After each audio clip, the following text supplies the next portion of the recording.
Terima kasih Anda masih bersama kami. Dalam debat pertama calon gubernur dan calon wakil gubernur DKI Jakarta pemilihan tahun 2024. Dan di segmen ini kami akan melanjutkan sesi tanya jawab antar calon gubernur dan calon wakil gubernur. Dan di segmen ini calon gubernur nomor urut 2 akan bertanya kepada pasangan calon nomor urut 3. Kami persilakan pasangan calon nomor urut 2 dan 3 untuk maju ke depan.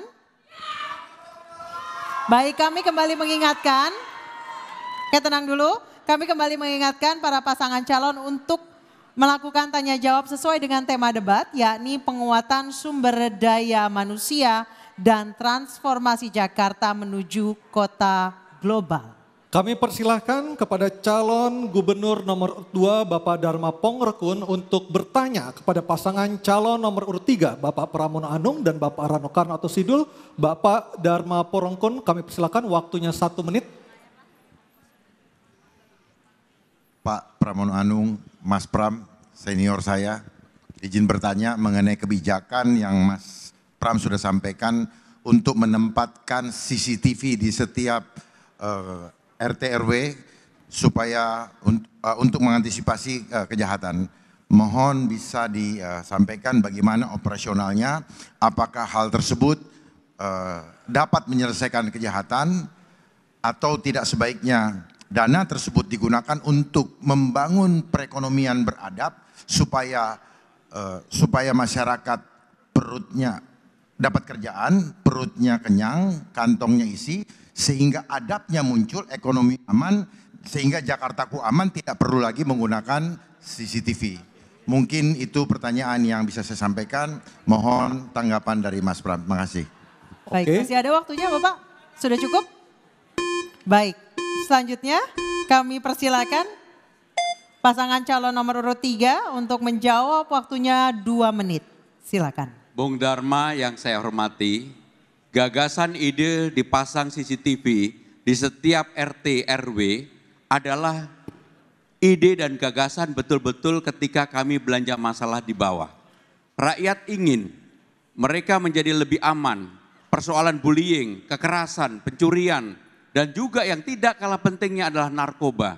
Sehingga dengan demikian kalau CCTV itu bisa dipasang di setiap RT RW, maka saya yakin-yakinnya ini pasti akan mengurangi kekerasan di tingkat RT RW, narkoba, bullying, dan sebagainya termasuk pencurian. Kenapa itu bisa dilakukan? Kami yakin bisa dilakukan. Hampir sekarang ini negara-negara besar melakukan hal yang sama. Dan untuk itu Jakarta sebagai kota global harus juga melakukan yang sama. Di samping itu bagi RT RW mereka juga mengeluhkan insentif yang terlalu rendah. Maka kami ingin menyampaikan secara terbuka dalam kesempatan ini, nantinya insentif yang akan kami berikan kepada RT RW akan kami kalikan 2. RT menjadi 2 menjadi 4 juta, RW dari 2,5 menjadi 5 juta. Kenapa itu kita lakukan? Karena mereka sangat membutuhkan untuk itu. Dan yang tidak kalah pentingnya adalah agar laporan atau LBJ penggunaan keuangannya dibuat mudah dan simpel. Maka dengan demikian Bung Dharma, kalau ini dijalankan saya yakin bahwa ini akan mengurangi narkoba pada tingkat paling di bawah, kekerasan, bullying, dan pencurian, dan mudah-mudahan ini menjadi hal yang positif bagi seluruh masyarakat karena ini betul-betul diminta oleh mereka ketika kami belanja masalah di bawah. Sehingga dengan demikian ini bukan karena sesuatu yang baru, tetapi memang rakyat membutuhkan itu, RT RW membutuhkan itu. Terima kasih. Terima kasih. Baik, terima kasih. Kami persilakan kepada pasangan calon nomor urut 2 Bapak Dharma Pongrekun dan Bapak Kun Wardana menanggapi dalam waktu 1 menit. Baik, dalam pandangan kami CCTV diperlukan menjadi bermanfaat ketika dioptimalkan dengan langkah selanjutnya, SOP berikutnya. Apalah gunanya ada CCTV tetapi langkah selanjutnya tidak diteruskan dalam pendidikan berikutnya. Kita contoh, New York adalah kota global nomor 1. Betapa ribuan, bahkan ratusan CCTV yang ada. Karena kita sendiri sebenarnya meniru dari asing. Tetapi kita tidak paham bagaimana untuk mengatasi suatu kejahatan. Kunci kejahatan itu ada di persoalan adab yang sudah hilang. Kota global yang sejati adalah kota global yang global itu apa? Dunia, semua. Jadi harus indah untuk semua. Persoalannya regulasi-regulasi yang ada membuat rakyat terhimpit sehingga membuat rasa ketidakadilan akibat kebijakan-kebijakan yang kurang adab. Sehingga menurut kami Baik. Waktu Waktunya habis. Terima kasih. Pak Dharma Pongrekun. Terima kasih, kami persilakan pasangan calon nomor urut 3 untuk menjawab, waktunya 2 menit. Saya menggunakan kata yang disampaikan oleh Pak Dharma tadi mengenai adab. Kalau ada CCTV, maka akan ada pengawasan. Secara pelan-pelan orang yang mau berbuat curang, orang mau berbuat jahat, orang mau melakukan narkoba diawasi secara bersama-sama. Mungkin bagi sebagian orang tidak mau dan tidak suka. Tetapi inilah bagian dari preventif yang harus dilakukan oleh pemerintah dalam hal ini melalui infrastruktur pada tingkat di bawah yaitu RT dan RW. Bahwa hal ini bisa dilakukan, saya yakin pasti bisa dilakukan. Dan untuk itu maka tidak boleh kemudian hanya karena persoalan teknis kita tidak teruskan. Saya Pak Bung Dharma kalau ini diberikan kesempatan pasti saya lanjutkan. Outputnya bagaimana? Harus bekerja sama dengan aparat penegak hukum kalau ada pencurian. Harus bekerja sama dengan aparat penegak hukum kalau ada narkoba. Dan itu membuat swasensor di masyarakat akan menjadi semakin baik. Dan inilah yang diharapkan dengan dipasang CCTV pada RT dan RW.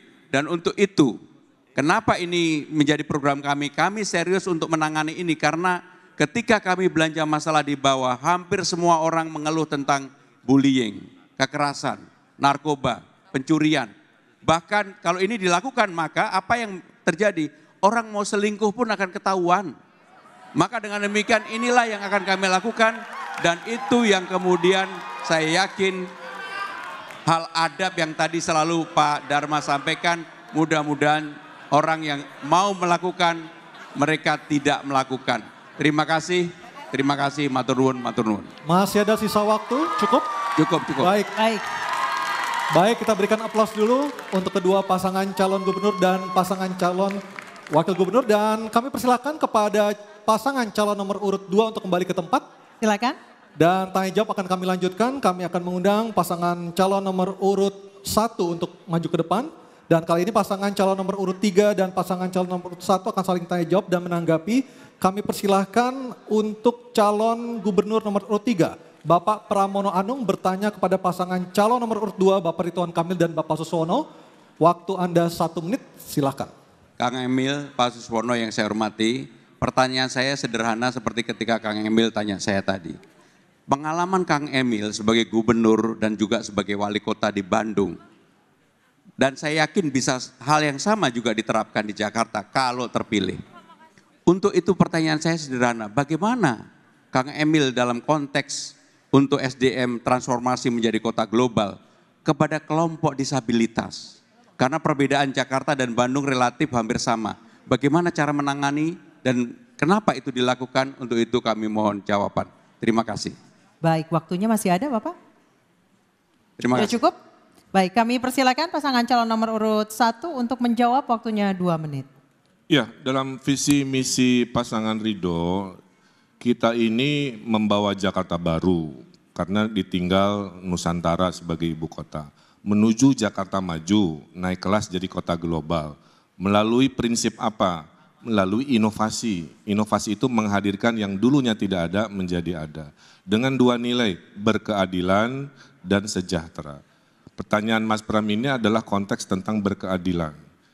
Yang namanya berkeadilan, semua di Republik ini selama dia adalah anak bangsa kita harus mendapatkan hak yang sama dalam pendidikan, dalam kesehatan, dalam pekerjaan, dalam mobilitas di kota. Sebagai yang aktif di perkotaan, saya mengamati mayoritas kota di Indonesia itu ramahnya hanya untuk kita, lelaki dewasa. Disabilitas dan lain-lain kadang-kadang susah.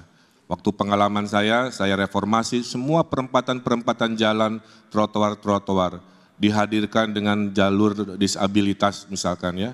Saya pernah tegur satu wali kota karena jalur tunanetranya di warna merah, mohon maaf. Saya bilang ini bukan masalah warna, ini kuning itu adalah low vision yang paling bisa dilihat. Ya. Hal-hal begitu terus kita tingkatkan. Waktu saya gubernur, saya pernah mengeluarkan kebijakan namanya Equal Opportunity Employer. Jadi artinya semua kantor di Jakarta insya Allah wajib menandatangani kontrak bahwa mereka adalah perusahaan yang akan mempekerjakan siapapun tanpa memandang apakah dia disabilitas atau tidak selama disabilitas itu bisa. Contoh tunanetra. Dia bisa kita pekerjakan di data center, ya di call center, kan tidak perlu visual, cukup suara. Jadi berkeadilan dalam pendidikan kesehatan pekerjaan, insya Allah hadir 5 tahun lebih cepat di Jakarta.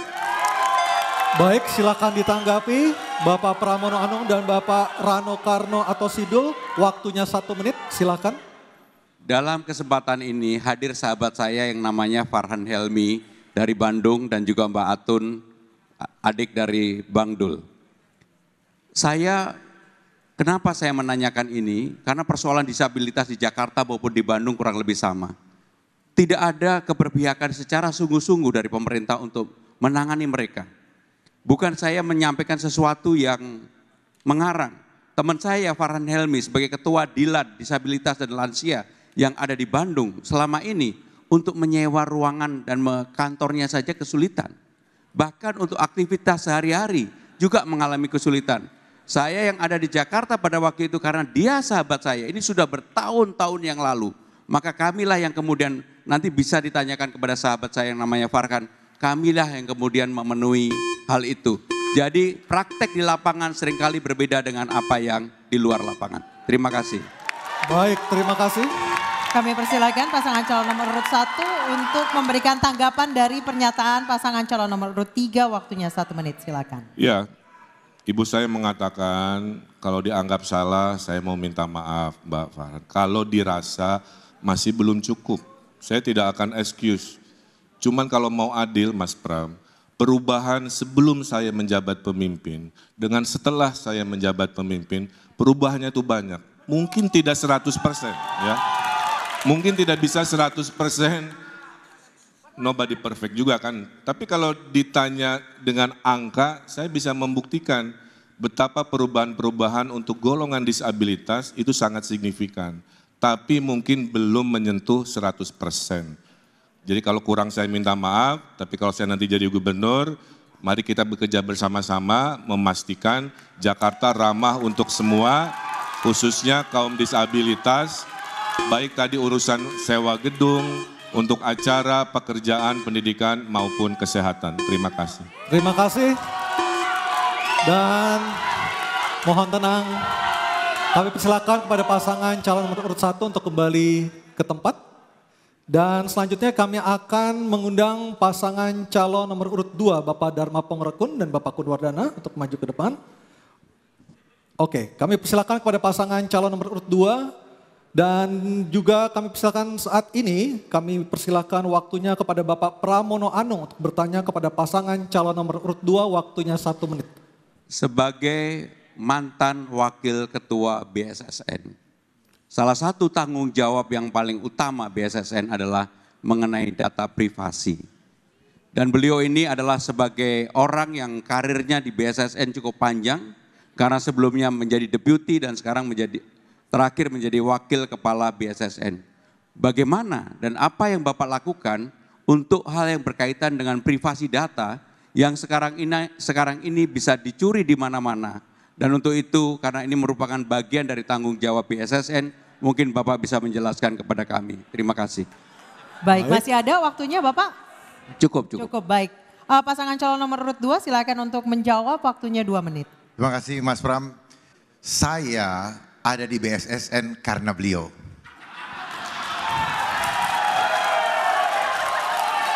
Beliaulah yang menempatkan saya di BSSN. Oleh sebab itu saya emban tugas dari beliau dengan sungguh-sungguh dan saya dapat resepnya. Bagaimana resepnya supaya cyber security di Indonesia bisa dijamin keamanannya. Mudah-mudahan Mas Pram jadi presiden. Saya mohon jadikan Indonesia mandiri internet. Selama internetnya tidak mandiri, maka selama itu bocor semua.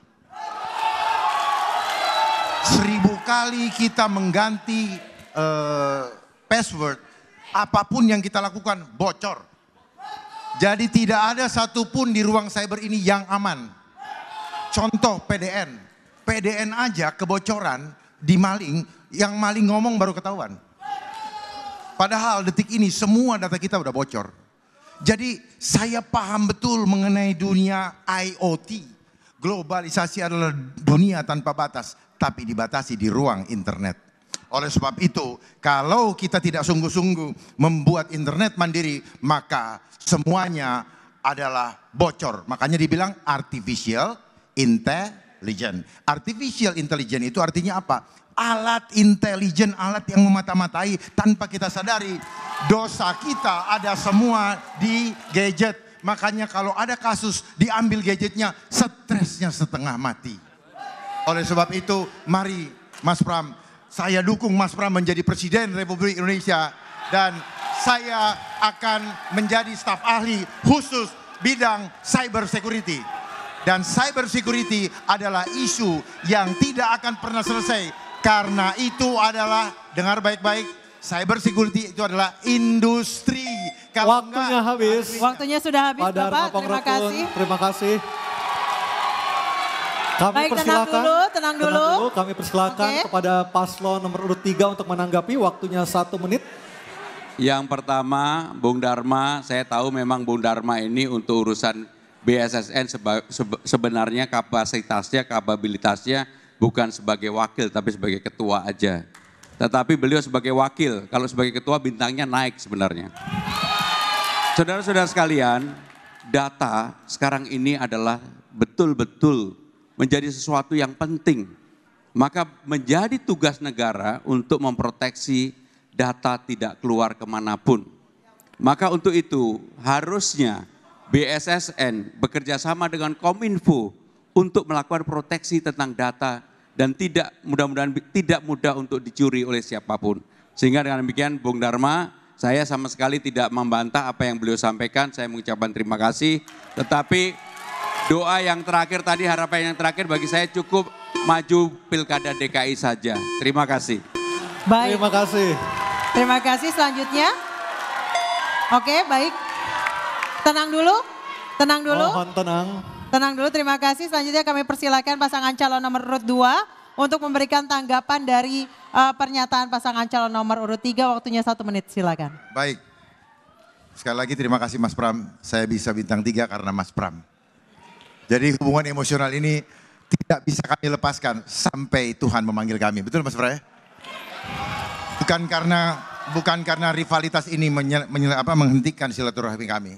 Tetapi satu hal yang ingin saya sampaikan, bahwa kalau kita paham agenda global, maka Kominfo perlu dikoreksi. Harusnya Infocom, bukan Kominfo. Kominfo adalah komunikasikan informasi, tetapi harusnya informasi difilter baru dikomunikasikan. Jadi di sana ada rahasia yang perlu dipahami betul, bahwa itu terjadi setelah reformasi 2002. Ada Kominfo, ada Kemenpan RB, dan lain-lain.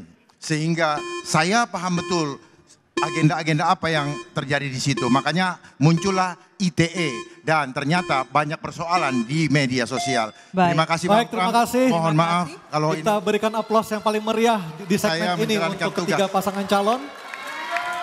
Dan kami persilakan untuk kembali duduk di tempat Kami masing-masing. persilakan ke tempat masing-masing. Kita telah saksikan tadi para pasangan calon gubernur dan calon wakil gubernur saling bertanya dan saling menjawab. Dan hadirin serta pemirsa, kita jeda dulu.